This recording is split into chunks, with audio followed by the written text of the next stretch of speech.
Di ba lumabas sa balita nung mga nakaraang linggo na nagsabi si Ombudsman Rimulya na meron ng mga kaso na didesisyonan nila tungkol sa mga reklamo laban kay Senator Escudero at kay Senator Villanueva. Nabigla na lang tayo ngayon na mauuna pa yung kaso laban kay Senator Marcoleta. At yung sa tingin naman natin, yung mga kaso na inihain ng 18 sundalo na nagsasabing nag-deliver sila ng mga pera sa loob ng maleta sa mga personalidad na malalaking tao sa ating politika, ano na ang nangyari sa kanilang reklamo na kanilang ipinasa sa opisina ng ombudsman? May lalabas rin ba na charges na ifa-file sa Sandigan Bayan o hanggang ngayon ay under review pa rin yan?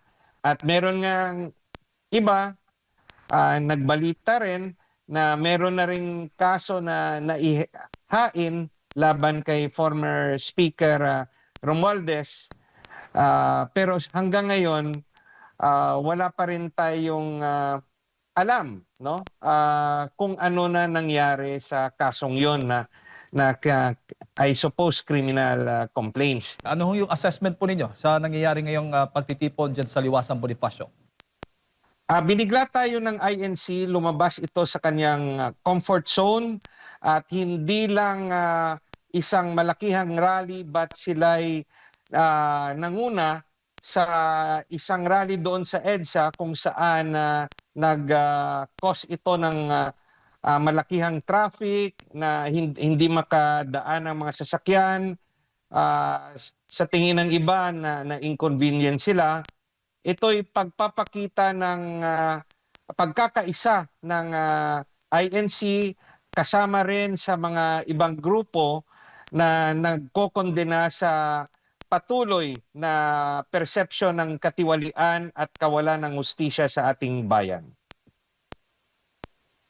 Opo. At ito bang mga nagaganap, attorney, may epekto pa rin ho ba sa mata ng gobyerno o mas epektibo po ito na marami pa po mga kababayan o publiko na makiisa at ma-aware hinggil sa mga issue po sa ating bansa?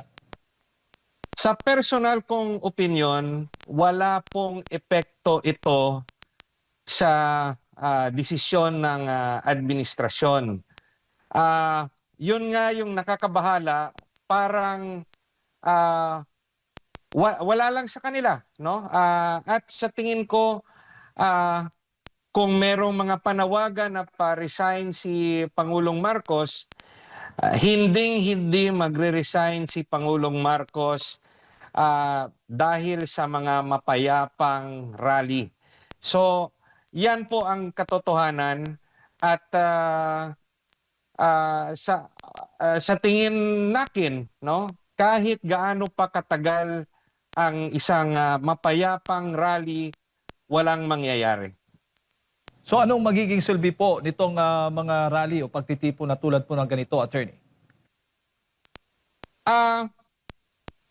Ito'y dapat magbukas sa ating isipan na within the constitutional process, yung pagpapalit ng liderato ay sa pamamagitan ng eleksyon.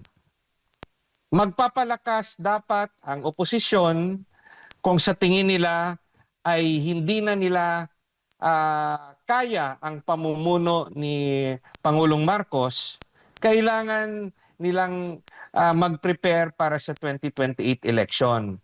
Dahil nga hindi bababa si Pangulong Marcos. Sa rason na kung bababa siya, uulan ang mga kaso laban sa kanya at siya ang posibleng makulong. So kung tayo nasa lugar niya, hindi rin tayo bababa. Kaya kung sa mapayapang paraan na within the Constitution, it is only through election ang kasagutan sa pagpapalit ng liderato. Opo, wala po ko ngayon yung Pangulo. nasa Canada po. Ano pong pakiramdam po ninyo?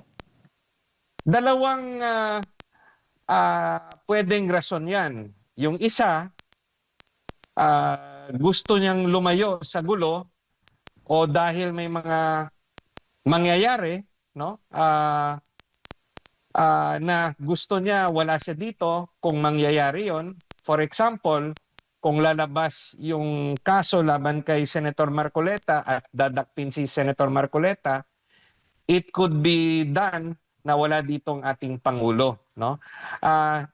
Yung pangalawa namang posibilidad, wala siyang pakialam sa mga kaganapan sa lansangan. Dahil kahit magpatuloy ito, siya pa rin ang Pangulo by the end of the day at bukas. Opo. Pero attorney, ang lahat po ng mga nangyayari ngayon ay nakikita nyo ba o masasabi talagang may selective justice ang ating bansa? Ah, di ba lumabas sa balita nung mga nakaraang linggo na nagsabi si Ombudsman Rimulya na meron ng mga kaso na didesisyonan nila tungkol sa mga reklamo laban kay Senator Escudero at kay Senator Villanueva. Nabigla na lang tayo ngayon na mauuna pa yung kaso laban kay Senator Marcoleta.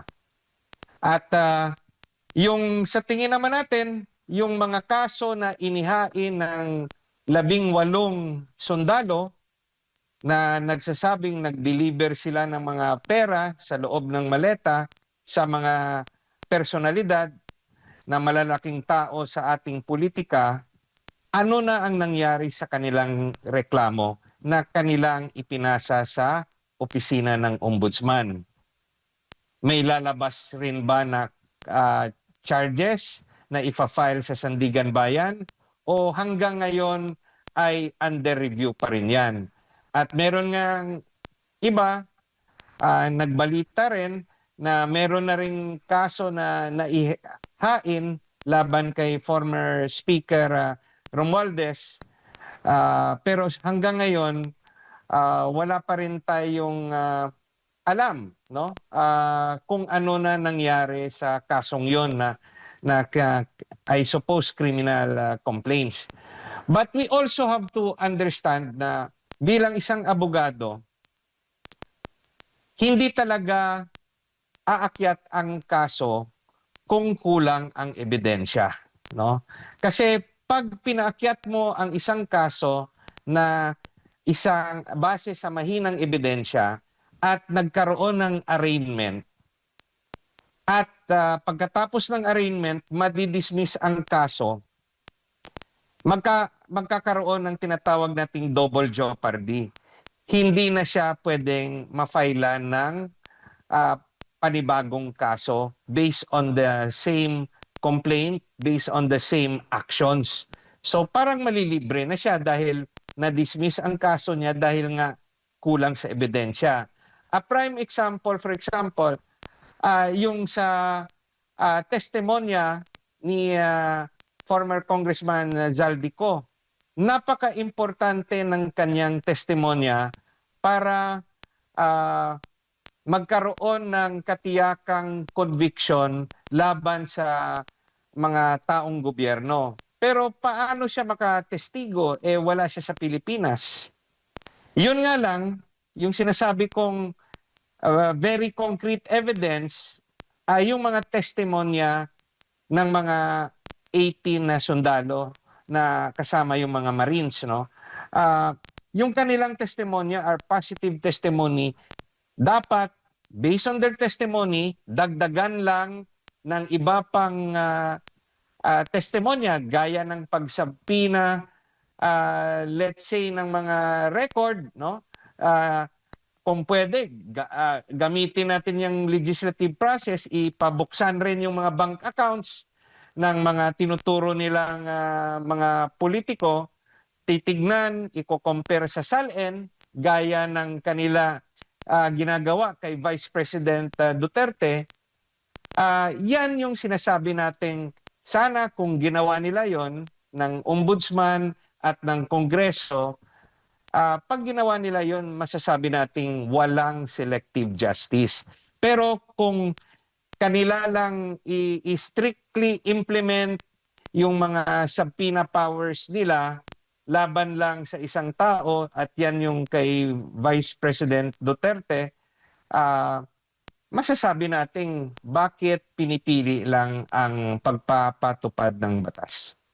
Sa tingin ho ba ninyo, attorney, itong mga pagtitipong ganito, mapipressure po si Ombudsman Rimulya o ang gobyerno mismo na huwag ituloy yung kanilang binabalak na paghahain po ng plunder case laban kay Marcoleta? Ah, 50-50, hindi natin alam. Dahil pwede nilang tignan na the only way na humupa yung galit o pagpoprotesta ng INC ay hindi ituloy ang kaso kay Senator Marcoleta. Pero pag ginawa naman nila yon, magrereklamo naman yung kanilang mga kaalyado ah, at magsasabi na natakot ang ombudsman sa ginagawang pagtitipon ng mga tao as led by the INC. So, yung makakasagot lang yan ay panahon. Tignan natin kung ano ang gagawin ng ating ombudsman, kung itutuloy niya ang kanyang paghahain ng kaso laban kay Senator Marcoleta. Kasi sinabi niya na nandyan na ready for filing So, pag hindi niya in-file for whatever reason, siguro masasabi natin na good for Senator Marcoleta at umubra ang rally. Pero yung tanong natin, titigil ba ang pakikilahok ng INC sa mga rally kung babawiin ang pagkaso kay Senator Marcoleta? Yung rally ba na ito ay dahil lang ba para kay Senator Marcoleta? Yan rin yung ating aabangan. Opo, bago ko lang ipasa kay Partner Admar, sa karanasan po ninyo bilang isang abogado po, attorney, mayroon na ho bang mga kasong naabsuelto o hindi na ipagpatuloy dahil sa mga protesta or mga pagtitipong ginagawa tulad po na ganito? Wala akong maalala no na specific instance, baka nagkaroon na rin in the past, no, but I cannot recall of any. So but no a certain political conditions clearly has affected also the possible decisions of the authorities, just like the case no for example yung case ng mga ibang senador na sinabi nandyan na yung kaso, pero nung bumaliktad ng alyansa ay ipapatuloy pa ang pag-aaral. So there are certain conditions that could affect the decisions of certain political figures or figures in government. Dahil pwede na rin mag-iba ang kanilang perception sa pag-aral ng ebidensya na nasa harap nila. A case could either go right or left. Pero kung yung kanilang personal na simpatiya ay magsasabi na ipa-dismiss ang kaso, o doon sila pupunta. Pero kung yung personal nila na konsensya magsasabi nga ituloy ang kaso, wala rin tayong magagawa. Yan po ang advantage when you are in power. Gaya sa ngayon, sa tingin ng kaalyado natin, no, na for example, the ombudsman who is a former DOJ secretary is allied with the sitting president. That is a natural and logical conclusion na maiisip ng mga taong kumukontra sa mga pahayag o mga actions ni Ombudsman Remulla. Opo, attorney, si Admar ulit ito. Dito tayo sa plunder case ni Senador Rodante Marcoleta. Meron kasing binasura na ng Commission on Elections yung unang sinasabing election offense na nakomit dahil hindi nagbanggit or hindi na isama doon sa SOSE, no? At ngayon umusad naman ito sa ombudsman na umano'y plunder. Yung dalawang kaso na yon, wala ba itong hindi ba ito makakaapekto yung unang pahayag ng COMELEC dito sa naging decision din or magiging decision pa ng ombudsman na maghain ng kaso kay Senador Marcoleta? Doon yung pumapasok, no, kung titignan natin dalawang magkaibang batas, no? Yung sa election law, it is a violation if you do not declare your donor in your SOSE. But yung sagot naman ni Senator Marcoleta, tama naman. Why would I declare my donor when, let's say, he received it before the campaign period? Because of under the Peñera case, candidates, no, those who filed their candidacy only are considered candidates during the campaign period. Before, let's say, the 90-day period, it is not yet a campaign period. So, they are not obligated to declare, no? Let's say, may donation before the campaign period. Yung interpretasyon ni Senator Marcoleta at interpretasyon rin ng COMELEC, kasi pinanalo nga siya dyan, there's no need to declare it because hindi pa siya kandidato. So, nalusutan ni Senator Marcoleta yan. Kaso, yung interpretasyon naman ng ombudsman is not based on an election offense. There's the general rule na kung ikay public official, dapat huwag kang tatanggap ng pera na malalaki. Kasi gifts, ordinary gifts are allowed. Let's say, birthday mo, binigyan ka ng bottle of wine, okay yan. Yung mga gifts of no big value. Pero pag malalaki, lalo na binigyan ka ng 75 million in 3 instances, no, na to accumulate, it becomes 75 million. Sa interpretasyon ng ombudsman, nag-violate na yan ng corruption laws natin. And dahil sa kanyang amount ay more than 50 million, it falls under plunder based on the present, let's say, pronouncement of the ombudsman. Now, how can Senator Marcoleta properly explain that this is not covered by the corruption law or by plunder? First, he has to prove na ginastos niya to sa eleksyon. So that will show that indeed what he received, he really spent it in the elections. Now, for example, if based lang sa aking memory, I think more or less he spent, for example, 100 million for the campaign, which is more than his SALN, kasi yung SALN niya, let's say based on my memory, more or less dineclare niya 50 million. So, he spent more than his SALN. Siyempre, may pinanggalingan yung ginastos niya.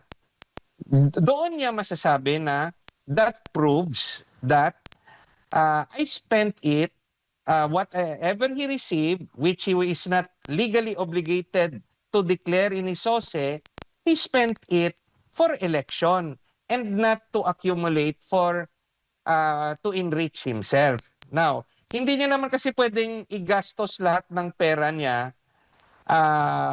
para lang sa eleksyon. Siyempre, nagtago rin siya. So, for example, he spent 100 million. May nagbigay sa kanya 75 million. So,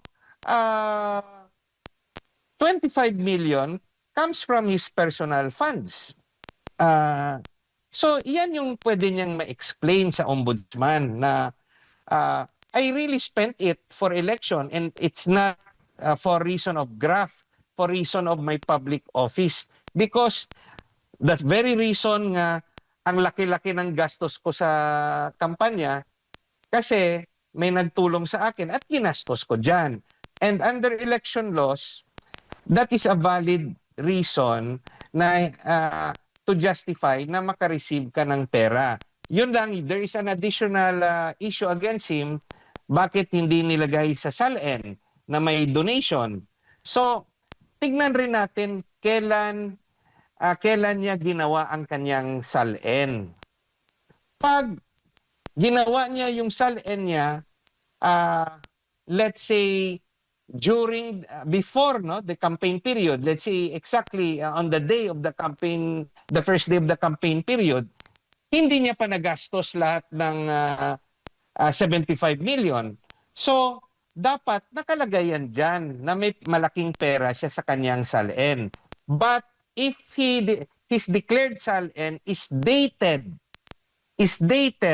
before he received the donation, syempre, hindi yan nakalagay dyan dahil na-receive niya lang yung donation after he prepared the SALN. So the date of the SALN is very important. Is the SALN dated before or is it dated after he received the donation? Yan po yung dapat matutukan natin. Kasi if he receive it, if the donation was made after the SALN, naturally, hindi niya, there is no obligation for him to place there an amount which he has not yet received at the time when he prepared his SALN. On the other hand, if he received the donation after, let's say, before his SALN, pwede siyang i-question ng ombudsman o na-receive mo before your SALN at ginastos mo naman ito during the campaign period, the 90 days period, you should have declared that amount of donation in your SALN. If he failed to do that, we have to ask for the explanation of Senator Marcoleta. Opo, sinasabi din niya na nakapagbayad din ng donor's tax, no? Yung nakuhanan din ng donor's tax yung mga nag-donate sa... That is correct. Under the law, yung may obligasyon na magbayad ng donor's tax are the donors. Are the donors, not the donee, no? Opo. Yung donee, tumatanggap lang eh. Donors yung dapat magbayad. So, that is also part of his defense to show that it was really a donation. But our good senator has to prove that the donation was intended for the campaign, not by reason of his office. Doon yung magkakatalo sila ng ombudsman. That's why the date of the SALN is also very important. Now, if the senator could prove good faith, kasi ginastos niya naman talaga. That's why mas malaki yung kanyang expenses kesa sa kanyang SALN. It shows na ginastos niya, let's say 100 million. Yung SALN niya at some point in time is only 50 million. It proves that may kinuhanan siya ng pera by reason na kailangan niya yon para igastos sa election. So with that is an evidence that Senator Marcoleta could show to convince the ombudsman that clearly he did not commit plunder. Opo. Doon sa plunder law, attorney, meron bang kakibat na maliban sa pagbibigay, merong inaantay yung nagbibigay? Or kung magbibigay ka automatic, bawal na yun. It's like this. If you're a government official, no, the highest official and the lowest official, yung clerk, you're doing, no, your government function. Pag may nagbigay sa iyo ng malaking halaga na let's say hindi mo kapamilya, as a stranger gives you money, there's already a presumption that that money is given to you by reason of your office. So it is now, you will now be on the defensive to show nga, no, binigyan ako ng pera dahil may utang siya sa akin. No, binigyan ako ng malaking pera hindi dahil sa opisina ko, dahil utang ito. May nang utang ako sa kanya. So it depends now on the use of that money, on the reason. But kung binigyan ka lang ng pera na walang rason, the presumption is just like yung akusasyon sa ng mga 18 sundalo. Namigay lang sila ng pera sa mga politiko. Oh, malay natin yung sasabihin ng politiko para rin yan sa eleksyon. Sasabihin ng politiko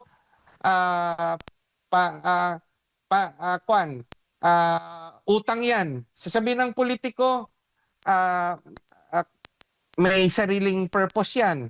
So nobody will accept, will admit that it is for reason of their office. But the point is,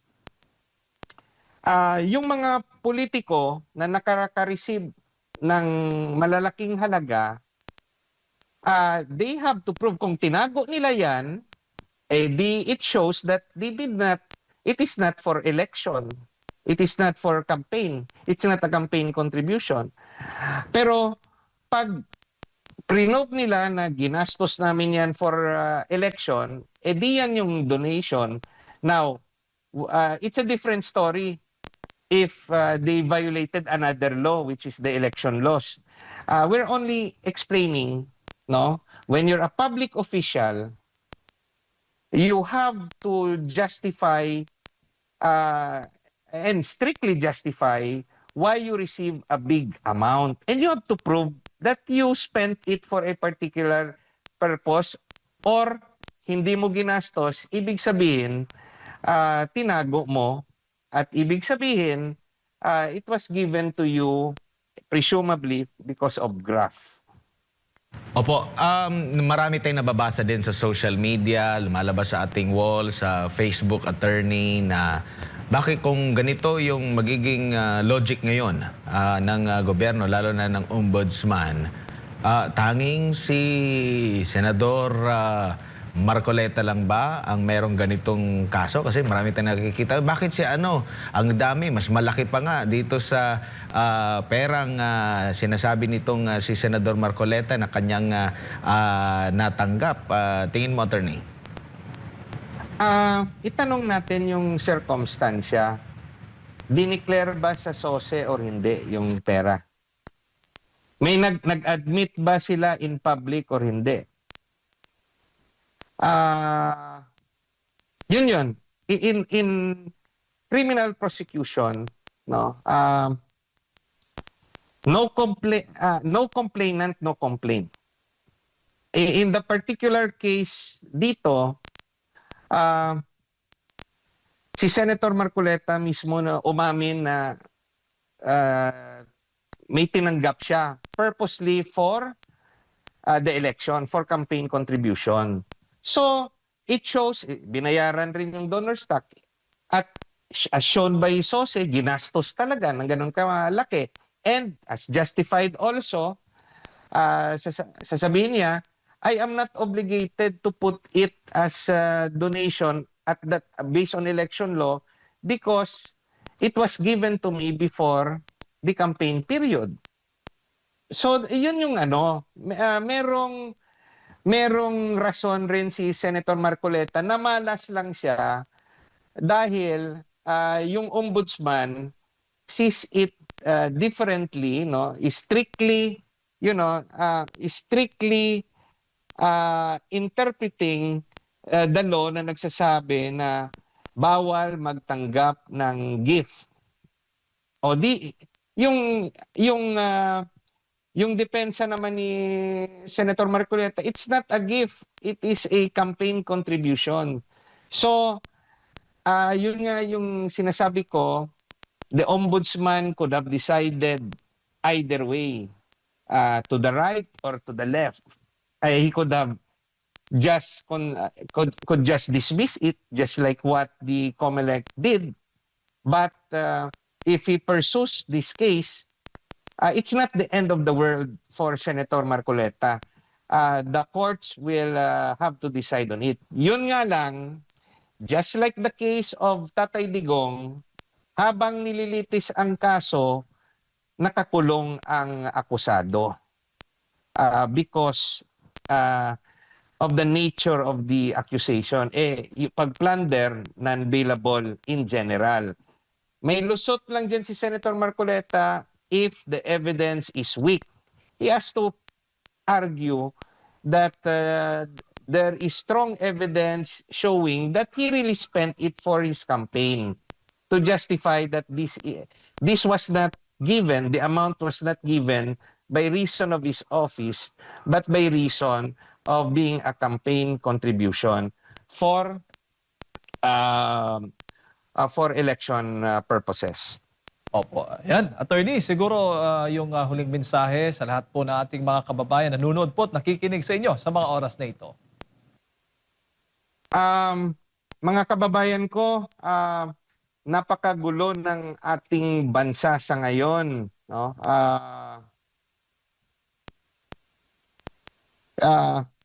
Mahirap no maging Pilipino sa ngayon.